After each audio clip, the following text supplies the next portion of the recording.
Powerhouse, presented by Alliant Energy. Alliant Energy, we're on for you.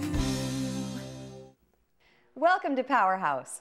We all know that sooner or later the major appliances in our kitchen are going to wear out.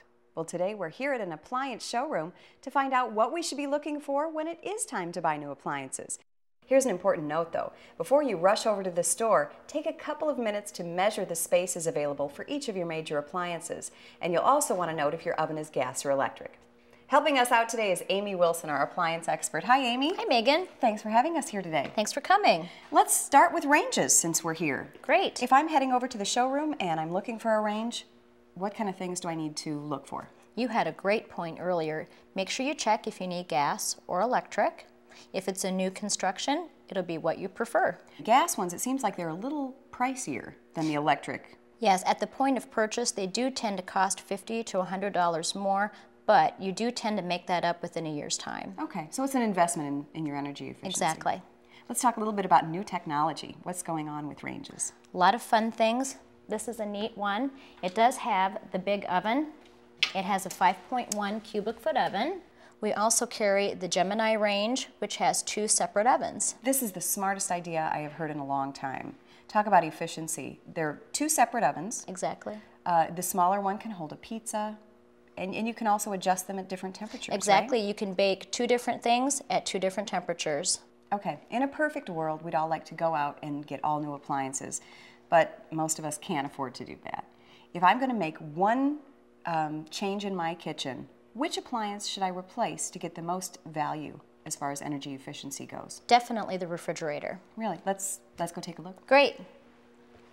Amy, before we actually talk about the refrigerator itself, can you explain what the energy guide is and how we read it? This is actually hidden, but a very important tool in purchasing a new refrigerator. It does give you a guide using the least to the most energy. This particular refrigerator falls in using the least amount of energy. It's only $43 a year to run. So this is very handy when you're comparing different styles and trying to finalize your decision. Exactly. There are also style differences to choose from. There are side-by-sides. Here's the traditional one that we all know and love with the freezer on the top. What are the benefits to different styles? Some people that are a little bit more traditional do like the freezer on the top. For the elderly, for people with bad backs, for very tall people, there is a freezer on the bottom that's very convenient. Oh, I wouldn't have thought of that as being a benefit. A lot of people are in their fridge a lot more than your freezer, so everything is eye level for those folks. That makes sense. I've always thought that the side-by-side was good for, families that have a lot of children or varying heights, because then they have accessibility to popsicles as well as apples, say. Right, very convenient for families. Your dispenser is right in the front. The kids can get their ice and water without having to call mom and dad. Yeah, that is a great thing. Now, does one of them cost more to run than the other? Side-by-sides will be the least efficient, around $59 a year to run. The freezer on the top, freezer on the bottom, around $43 to $45 a year to run. Okay. This has 3 crispers. Right, this one does have the crisper drawers. You can pick out a model that has the climate control crispers, so you can keep your leafy vegetables away from your items that have a skin, because they need to be at different temperatures. Oh, so I imagine if your food lasts longer, you're saving money that way Right. as well. How long can we expect our refrigerator to last for us? The average useful life is 10 to 14 years. So what are the main considerations when looking for a dishwasher? 2 very important things would be the quietness of a dishwasher and also the cleanability.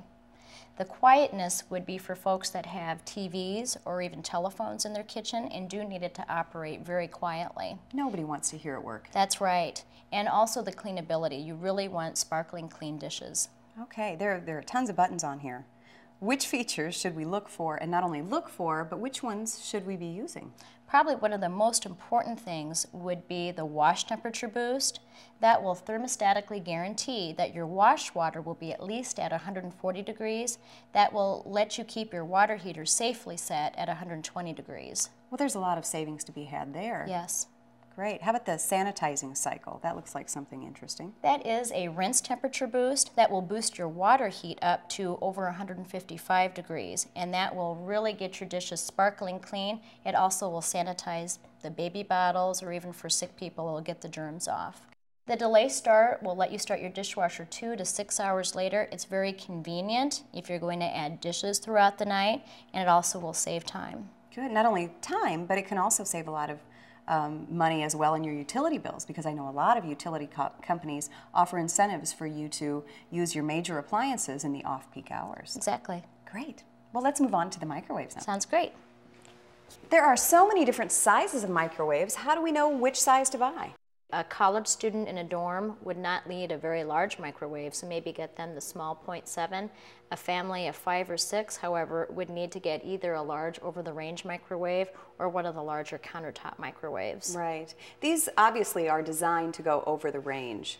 But what about placement, just general placement of your microwave? Do you have any recommendations? You'll want to make sure that you do have at least 30 inches from the bottom edge of your cabinet to the cooking surface of your stove. Okay, for those that are... For the over-the-range microwaves and for the countertop microwaves, you want to make sure that you have at least an inch on either side for ventilation. It seems as though people are getting really creative with placement of microwaves. They are in RVs and they're in garages and in workshops and basements and dorm rooms, like you said. They're all over the place. Exactly. It'd be hard to imagine life without them. Right. What are some of the features that make them so special and so popular? One of the nice features with this particular microwave would be you do have a couple of different levels to do your food. You can have a dinner plate on here, and then you can put a larger casserole up on the rack. What are some of the other features? Some of the microwaves do come pre-programmed from the factory. It'll have pre-programmed in the popcorn, baked potato, and that has time for how long the factory thinks that it should go. They also do a sensor cook microwave in some of the higher end models. They use an electronic sensor that'll sense the moisture or steam coming out of the food, and they will shut off automatically. So you don't have to time it at all? That's right, no more burning the popcorn. No brain cooking. I love that. What are some of the other features? Another nice feature is the rapid defrost. This particular feature will defrost a pound of hamburger in 1 minute and 50 seconds. That is why we love microwaves. That's right. Great. You have given us some great information today. Thank you so much. Thanks, Megan. When shopping for new appliances, make sure you go to the store with the measurements of the space where you need to fit the appliance. Also, determine if you need a gas or electric model, and be sure to read the energy guide to determine the most efficient model. When it's time for you to buy new appliances, don't be afraid to ask questions, and remember the energy-saving ideas that we've talked about here. When in doubt, look for the Energy Star logo, which identifies the most efficient products.